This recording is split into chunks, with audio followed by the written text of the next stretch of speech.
아무리 열심히 해도 뚫히려면 뚫히거든요. 이건 워낙에 전염력이 강해서 지금 여러분들이 하고 있는 각 병원의 의료 활동에 지장이 없도록 최선을 다해야 되겠다. 그러면 조금만 이상해도 국민들이 다 불안하니까요. 앞으로 지역사회의 확산 가능성이 점화가 되면서 말 그대로 아주 초비상 사태를 앞두고 있다고 그렇게 생각합니다. 그래서 인력과 장비, 시설 면에서 여러 어려움이 있겠습니다만은 국가적 재난을 다 함께 극복하겠다는 마음가짐으로 협조를 해주시기를 부탁드립니다. 물론 역학조사관 등 인력의 도강, 또 감염병 확진을 위한 검사도 확대되어 나가야 할 것입니다.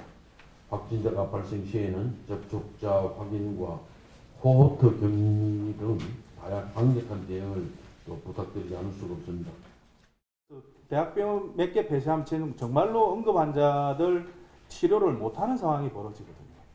사실 어저께 문 닫을 때도 그게 가장 고민이었었는데 양산 부산대 문 닫았다고 그러고 해운대 백병원 문 닫았다고 그러는데 우리까지 문 닫아버리면 이 완전히 케이오스가 빠지는 거예요. 그래서 가능하면은 조금 의심이 되는 환자들은 2차 병원에서 혹시 보셨으면 최소한 음성인 걸 확인을 좀 해주시고 보내주시면 저희도 관리하기가 조금 수월해지거든요.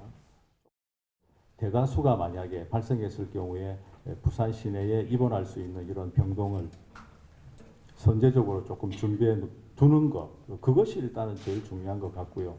병원 입장에서 제일 불안한 거는 만약에 선별 진료소를 운영했음에도 불구하고 이런 그 좀 안 좋은 일이 발생해서 병원이 이제 문을 닫는 경우에 생기는 이런 경제적 피해에 대한 이런 불안감이 상당히 큽니다. 이제 이런 부분에 대해서 조금 정리가 되어야 될 부분이 있는 것 같아요. 그러면 제일 우리가 제일 안 좋은 상황이 어떤 상황이 될까? 한번 가정을 해보면 폭발적으로 감염 환자가 생겼을 경우에 부산시는 과연 대책이 있냐? 한 그 문제에 대한 제일 마지막 마지노선을 우리가 정해놔야 됩니다. 그러면 그 마지노선이 그럼 우리가 음압 병상이 도대체 몇 개가 있냐? 그럼 음압 병실 다 찼을 때 그럼 못 짤 거냐? 하는 그 대책에 대한 토론이 돼 있어가지고 자문위원들이나 운영위원회에서 확실한 대책을 세워놔야 일선 병원에서 곤란이 안 와요. 만약에 지금 현 상태에서 부산이 뚫렸다 해가지고 만약에 갑자기 하루 만에 한 20명이 우리가 발생했다. 그럼 우리 음압병상 확보된 게 지금 몇 개 안 되거든요. 그럼 이 환자들이 음압병상으로 다 들어가고 지금 있는 또 중환자들이 또 음압병상에 있는 수도 있습니다.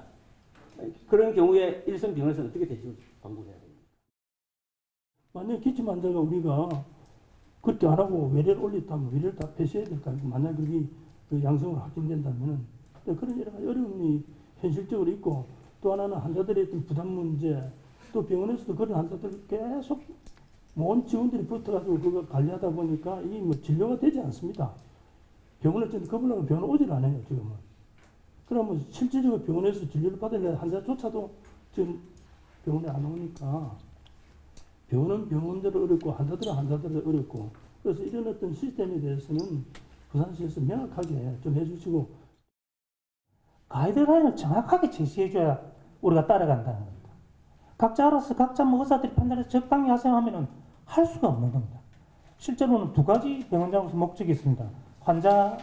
지역사회 환자 감염을 예방해주고 방지하고 디텍션하는 것도 중요하지만 실제로 저는 내 병원에 있는 환자, 가족들, 우리 직원들, 외래 환자들 보호하는 게 나는 더 급한 일이 되어야 됩니다. 실제로 단위 병원의 관리자로서는.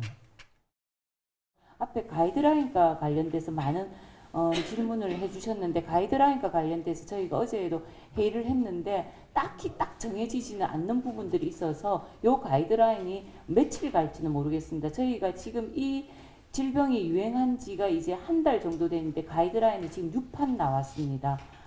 이게 일주일을 갈지 5일을 갈지 모르는 6판입니다. 그래서 계속 이 가이드라인이 바뀌고 의견을 주시면 저희가 이런 의견들을 모아서 다음 또 가이드라인 만들 때 충분히 참고되도록 그렇게 하도록 하겠습니다. 차라리 지역사회 감염이나 팬데믹이 되면 관리하기가 수월한데 그거를 막으려니까 조금 더 힘들어서 그래서 저희들이 그냥 병원 능력껏 어떻게든 하고 그러니까 겁이 나서 무조건 막 토스하고 이런 것들만 좀 피해 주시면 어느 정도 될 것 같거든요. 그래서 너무 막 막연한 불안보다 아까 전에도 말씀드린 그 원장님께서 이야기하셨는데 그 우한에서 많이 죽은 거는 의료 치료를 못했기 때문에 죽은 거지. 지금 어째 보면 독감 심한 인플루엔자 정도의 그 모탈리티밖에 없거든요. 그래서 너무 막연히 겁낼 필요는 없을 것 같습니다. 그래서 우리가 할 수 있는 만큼 하고 거기서 뚫히면 그 뒤에 지역사회 감염에 대한 대책을 세우면 될 것 같거든요. 물론 뭐 시에서는 미리 대비는 하고 계셔야 되겠지만. 중국 유해 지역에서는 사망률이 0.6%라면 이게 과연 이렇게 우리가 그걸 물론 뭐 전파가 빨리 되면 확산 속도가 빨라서 우리가 겁을 내긴 내는데 이 치료가 거의 다 가능한 질환 아니냐 이렇게 생각이 들고요. 그래서 우리 국민들이 여기에 대해서 너무 불안감을 가질 필요는 없지 않겠나 그런 생각이 듭니다. 우리가 예방하기 위한 여러 가지 노력은 해야겠지만 현재 0.6% 사망률이라는 것은 이렇게 사망률이 일반 독감하고 비교해서도 그렇게 높은 편이 아니기 때문에 우리가 너무 겁을 내고 경제가 위축되고 이런 것까지 하는 건 좀 문제가 있지 않나 이런 생각을 해봅니다.